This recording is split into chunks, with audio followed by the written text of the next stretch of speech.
অফারটি শুধুমাত্র ভারত ও বাংলাদেশের দর্শকদের জন্য প্রযোজ্য। একটু খেয়ে নে তো দেখি গরম গরম স্যুপটা। মা মা আমার আমার খিদে নেই, আমার ইচ্ছে করছে না, তুমি নিয়ে যাও।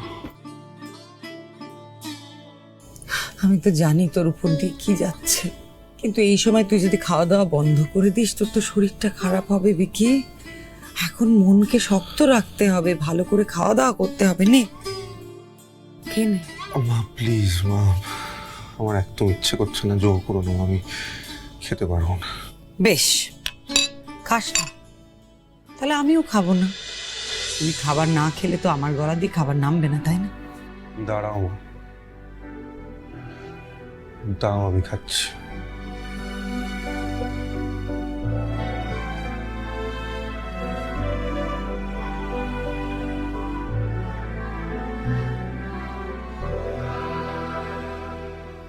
এনে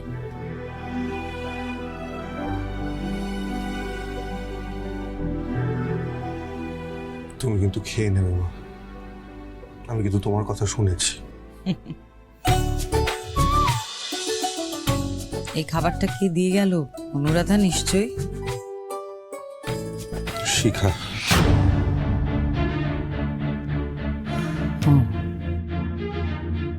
শিখা কি খেয়েছে?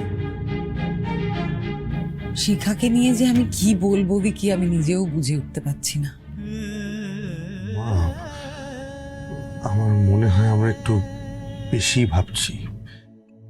দেখো, শিখা আমাদের কাছ থেকে এত বড় একটা কথা লুকিয়ে খুব অন্যায় করেছে, এটা ঠিক, কিন্তু কিন্তু হয়তো ওর কোনো কারণ ছিল। আমার মনে হয় একবার ওর সাথে কথা বললে। শিখা আমার শত্রু নয় বিকি, আর ওর দোষ ধরার জন্য আমি বসেও নেই। আমি শুধু এইটুকু জানি আজ রেহান তোর গায়ে। মা, সেখানে আমারও দোষ ছিল। মাথা গরম করে আমি তো রেহানের কাছে গেছিলাম, ও তো আমার কাছে আসেনি। আমি রেগে মেগে ওর গায়ে হাত তুলি, তাই। আর যাই হোক, এটা ছাড়ো, এটা কোনো বড় ব্যাপার নয়, আমি সামনে নেব। ও বেশ, যেটা ভালো মনে হয় সেটাই করবি। শুধু একটা কথা মনে রাখিস বিকি, জীবনে কাউকে অন্ধবিশ্বাস করিস না, কাউকে না। দেখ, এই স্যুপটা ঢাকা দিয়ে গেলাম, গরম থাকতে থাকতে খেয়ে নিস।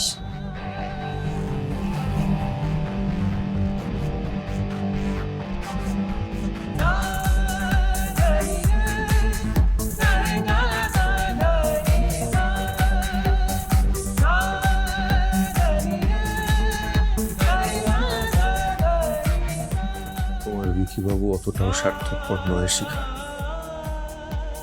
আমি জানি, আমি জানি তুমি কিচ্ছু মুখে তুলবে।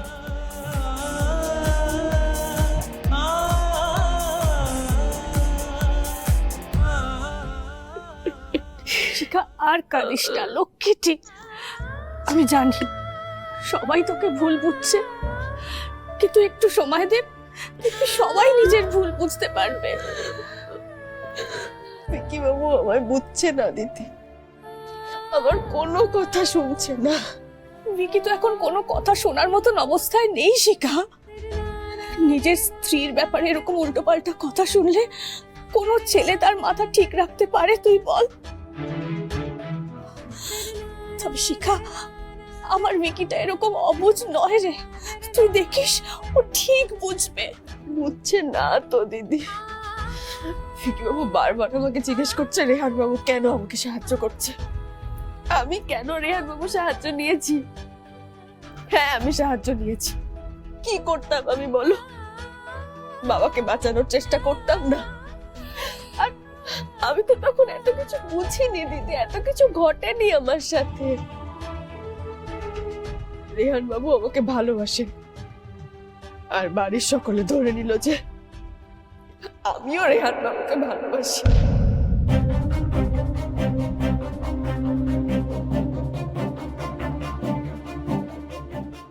শিখা নিজের মুখে বলছে যে ও রেহানকে ভালোবাসে। আমি বিকি বাবুকে কতটা ভালোবাসি সেটা কেউ বুঝুক আর না বুঝুক, আমি ভাবতাম ফিকি বাবু অন্তত বোঝে। কি বলছে শিখা? একবার বলছে রেহানকে ভালোবাসি, একবার বলছে ভিকি বাবুকে ভালোবাসি। একটা মেয়ে একসাথে দুজনকে ভালোবাসতে পারে? এটা তো অপরাধ কিছু না, ইললিগাল কিছু না, তাই না? পরকীয়া তো এখন লিগ্যাল।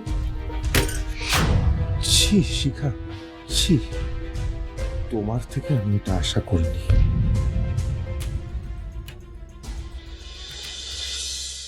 তখন তো বুঝিনি বলো যে রেহান বাবুর মনে কি চলছে, জানলে কি আমি সাহায্য নিতাম?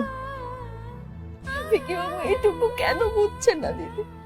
তুই ভিকিকে একটু সময় দে, আজ রাতটা কাটুক, ওর মাথাটা একটু শান্ত হোক, তারপর তোরা দুজন আলাদাভাবে একে অপরের সঙ্গে কথা বলবি, শুধু তোরা দুজন। দেখবি সব ভুল বোঝাবুঝি ঠিক হয়ে যাবে।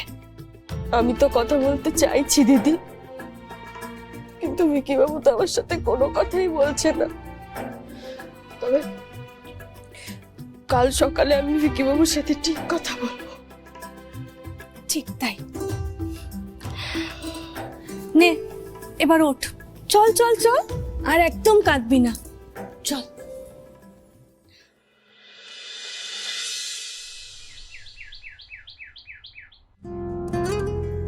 Good morning. চোখ মুখের অবস্থা দেখে তো মনে হচ্ছে সারা রাত ঘুম হয়নি, জেগেই কাটিয়েছো। ফ্রেশও তো এখনো হওনি মনে হয়।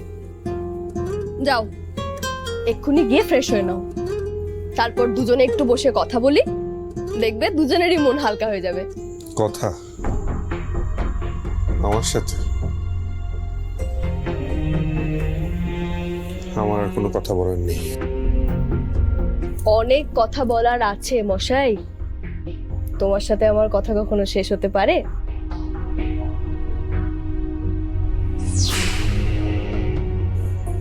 আমার যা বলার আমি কালই বলে দিয়েছি। সে তুমি বলেছো, কিন্তু আমারও তো কিছু বলার থাকতে পারে নাকি?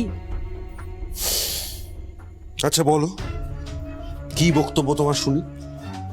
ফিকি বাবু, আমি তোমাকে যেটা বলছি সেটা খুব মন দিয়ে শোনো। আমি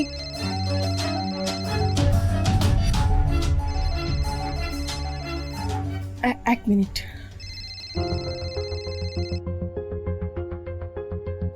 হ্যালো ম্যাডাম, রিলিফ ফান্ডের ফাইল ক্লিয়ার হয়নি বলে সমস্ত কিছু আটকে গেছে ম্যাডাম। স্যার বলেছেন আর 1 ঘন্টার মধ্যে ফাইল যেন সই করে দেন আপনি। প্লিজ ম্যাডাম একটু তাড়াতাড়ি করুন। হ্যাঁ, আমি আজকেই সব করে দেব।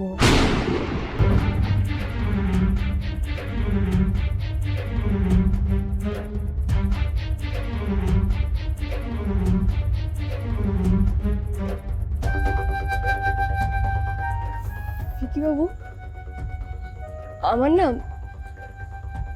অফিসে হঠাৎ করে খুব প্রেশার পড়ে গেছে, মানে আমাকে এক্ষুনি অফিসে বেরিয়ে যেতে হবে।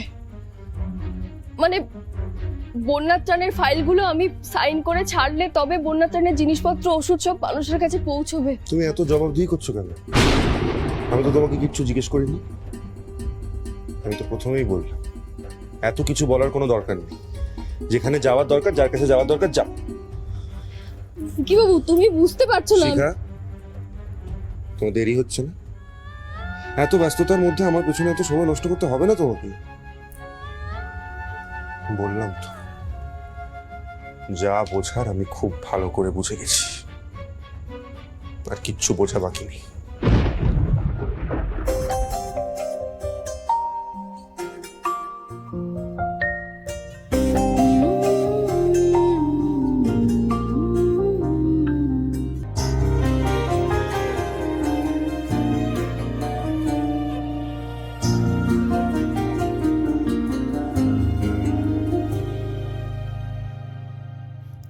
তোরা দুজন আলাদাভাবে একে অপরের সঙ্গে কথা বলবি, শুধু তোরা দুজন। ফিকি বাবু, আমি তোমাকে যেটা বলছি সেটা খুব মন দিয়ে শোনো। আমি একা একা যায় চলে যায়, খুঁজে সে তো পায়নি আমায়, তোমাকে দেওয়া কথাগুলো আজ মেখেছে মাটি ধুলো, পেতে না পেতে এক নিমেষে তোমাকে হারানো।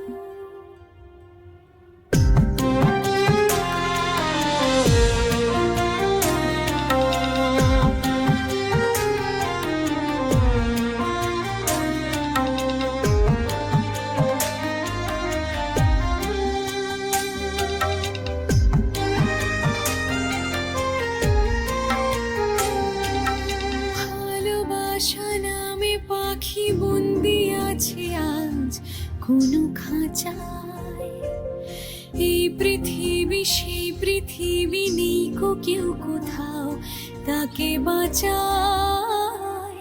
ভালোবাসা নামে পাখি বন্দি আছে আজ কোনো খাঁচায়, এই পৃথিবী সেই পৃথিবী নেই কো কেউ কোথাও।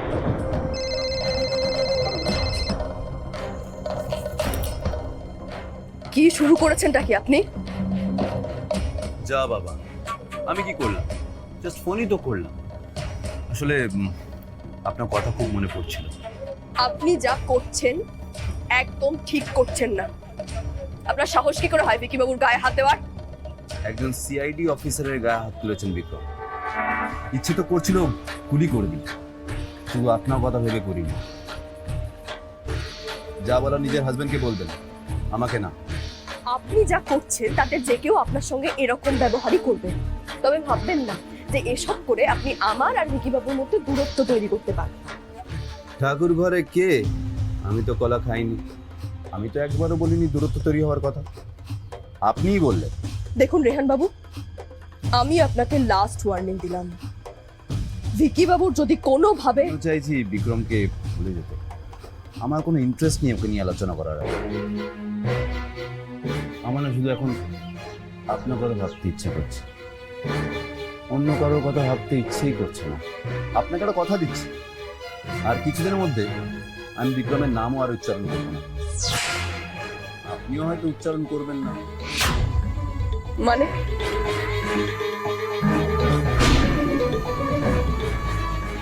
কি বোঝাতে চাইলেন রোহন বাবু?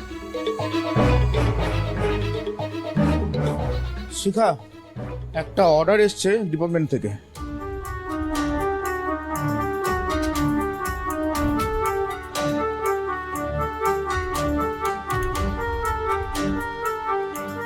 আমাকে কালকেই সনাতনপুরে যেতে হবে?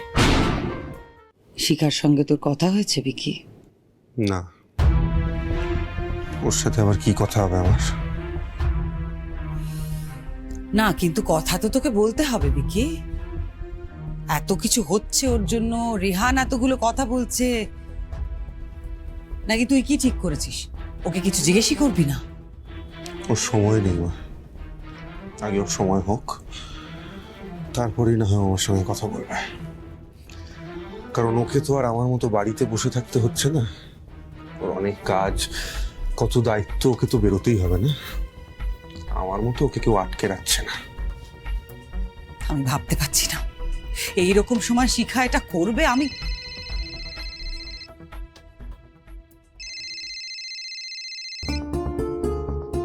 হ্যালো। হ্যালো, বিক্রম চক্রবর্তী বলছেন? হ্যাঁ বলছি, আপনি কে বলছেন? আমি সিআইডি অফিসার রবীন দত্ত বলছি। আপনাকে কেসের তদন্তের সাথে একবার পুরুলিয়া যেতে হবে। কেন পুরুলিয়া যেতে হবে কেন? দেখুন, অ্যাকচুয়ালি কোয়েল রায়ের যে অভিযোগ, সেটা পুরুলিয়া হোটেলকে কেন্দ্র করে, সেখানে হোটেলে ঘটনাটা ঘটেছিল। সো সরেজমিনে তদন্ত করে দেখার জন্য আপনাকেও স্পটে থাকতে হবে আমাদের সাথে। আমি আবার ফোন করে আপনাকে তারিখটা জানিয়ে দিচ্ছি। ঠিক আছে। কি হয়েছে বিকি? সিআইডি অফিস থেকে ফোন করেছিল, আমাকে তদন্তের জন্য পুরুলিয়া যেতে হবে। কি? পুরুলিয়া যেতে হবে? ওরা কি শুরু করেছে বলতো বিকি? এটা তো হ্যারাসমেন্ট। আর পুরুলিয়া কেনই বা যেতে হবে? এখানে থেকে তদন্ত হচ্ছে না? না মানে ওই পুরুলিয়ার হোটেল রুমের ব্যাপারটা, কোয়েল যেটা অভিযোগ করেছে সেটার জন্যই যেতে হবে হয়তো। বুঝলাম, কিন্তু আমি তো তোকে যেতে দেব না বিকি, অসম্ভব ব্যাপার। দেখ বিকি, অনেক হয়েছে, এবার শিখাকে কিছু একটা করতে হবে, ওকে হাল ধরতে হবে, আর তোর এই পুরুলিয়া যাওয়াটা ওকে আটকাতে হবে। না মা, আমি তো আগেই বলে দিয়েছি আমার কোনো বিষয় আমি শিখার কোনো ইনভলভমেন্ট চাই না। আর সব থেকে বড় কথা হচ্ছে ও প্রচন্ড ব্যস্ত। কি বলছিস তুই বিকি? কিসের ব্যস্ততা ওর শুনি? তোর এই অবস্থা, তার মধ্যেও আমাদের কাজ দেখাচ্ছে, হ্যাঁ? যার জন্য এত কিছু হয়েছে সে কিছু করবে না? ওর জন্য এত কিছু হচ্ছে, রেহান এত কিছু করছে, এই যে তোকে পুরুলিয়া যেতে হবে, সেটা তো ওর জন্যই যেতে হবে। মা, এখানে ও কি করবে? ওর জন্য কেন বলছো? ওর জন্যই তো। রেহান এত কিছু কেন করছে, কার জন্য করছে? শিখার জন্যই তো। হ্যাঁ বিকি, শিখার জন্যই। আর তাই এখন শিখাকেও দায়িত্ব নিতে হবে। তুই যদি না বলিস, আমি শিখার সঙ্গে কথা বলবো। মা, তুমি কিচ্ছু বলবে না? তুমি শিখা না, তোমার সব কথা আমি শুনবো না বিকি। শিখা এই বাড়ির বউ, কিছু দায়িত্ব ওকে নিতে হবে। সব দায়িত্ব এড়িয়ে যেতে আমি অন্তত দেখব না, কিছুতেই না। মা, মা,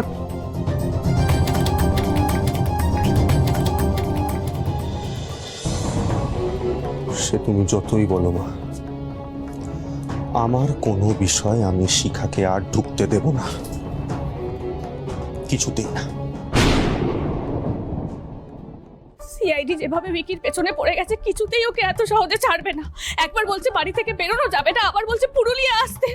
মা মা, আমার কিন্তু মনে হচ্ছে এগুলো সব ওরা ইচ্ছে করে শুধুমাত্র ভিকিকে হেনস্থা করার জন্য করছে।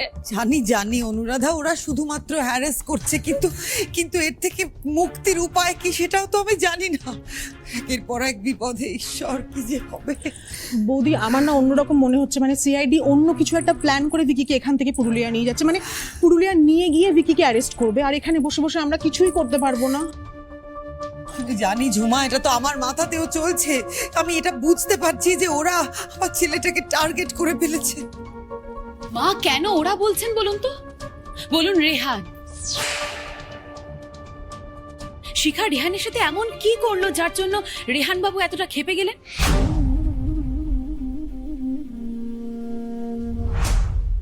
এর মধ্যে শিখার কি করার আছে? ভিকি, তুই এখনো শিখার হয়ে কথা বলিস না তো। সুপর্ণা একদম ঠিক কথা বলছে। আচ্ছা, কেমন স্বামী তুই? স্ত্রী বাইরে বেরিয়ে পরপুরুষের সঙ্গে সম্পর্ক করে বেড়াচ্ছে। কোথায় তুই স্বামী হয়ে স্ত্রীকে শাসন করবি তা না? আশ্চর্য। পিসিমণি, কিসে শাসন করার কথা বলছো বলো তো? মানে কে কাকে শাসনটা করবে? আরে বাবা, শিখা ভিকির কোনো কথা কি শোনে যে ওকে শাসন করবে? ও তো নিজের ইচ্ছে মতো চলে। বাড়ির বউ, বাড়ির কারোর প্রতি কোনো দায়িত্বই নেই, সমস্ত সময় মনটা বাইরে বাইরে। বাইরে যে কিসের এত মধু আছে ভিকি, আমি না বুঝি না।